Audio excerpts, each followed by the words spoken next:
really long time, even before I started doing ASMR myself.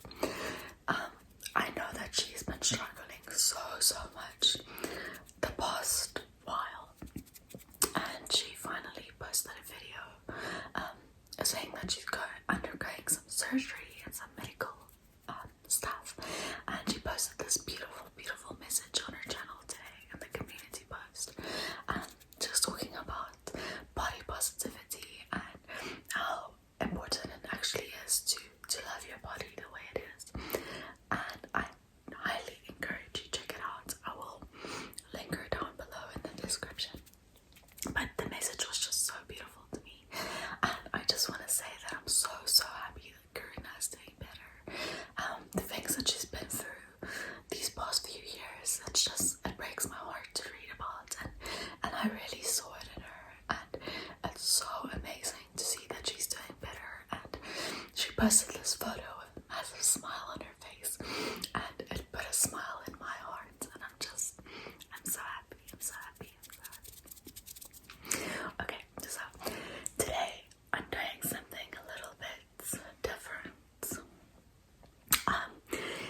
So you guys know how there's like a lot of true crime videos out there, or story times, or neighborhood gossip, things like that. I am personally a massive fan of true crime.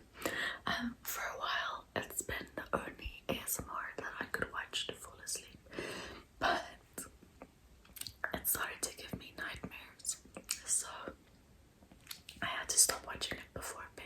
But I do still watch it every once in a while, and what I've decided to do, and I'm thinking about possibly turning this into a series, but I want to do like true stories as well, but happy inspirational stories.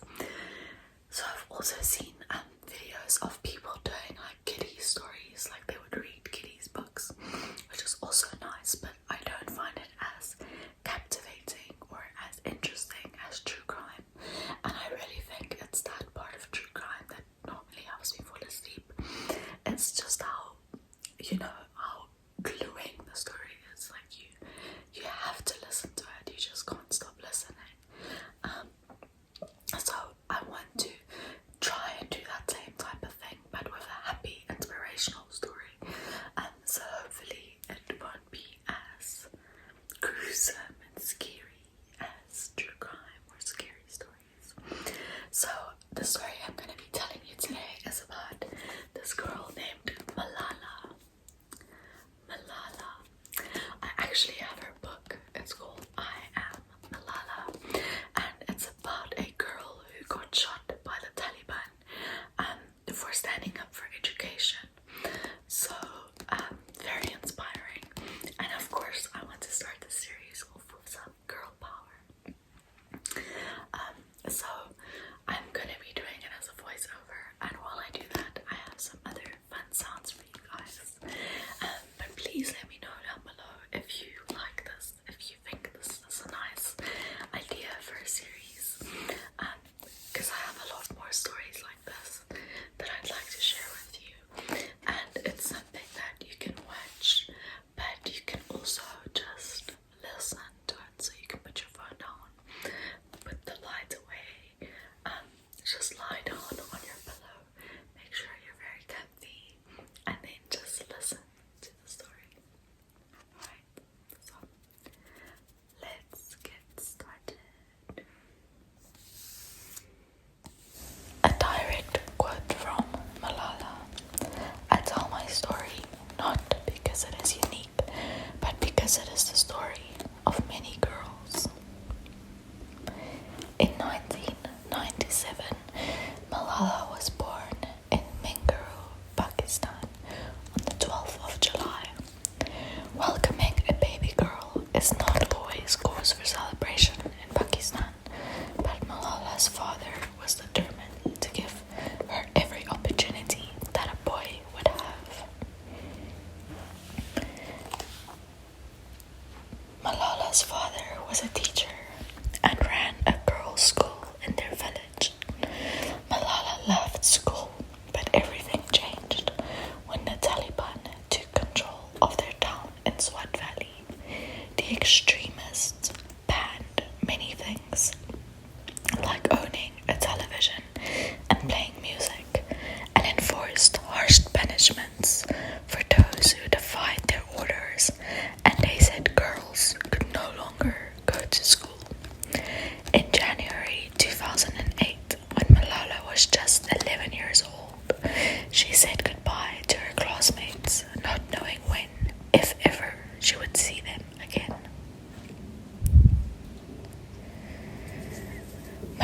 Malala spoke out publicly on behalf of girls and their right to learn. This made her a target. In October 2012, on her way home from school, a masked gunman boarded the school bus and asked, "Who is Malala?" He shot Malala on the left side of her head. She woke up 10 days later in a hospital in Birmingham, England. The doctors and nurses told her about the attack and that the people around the world were praying for her recovery. After months of surgeries and rehabilitation, Malala joined her family in their new home in the UK. It was just then when she knew that she had a choice.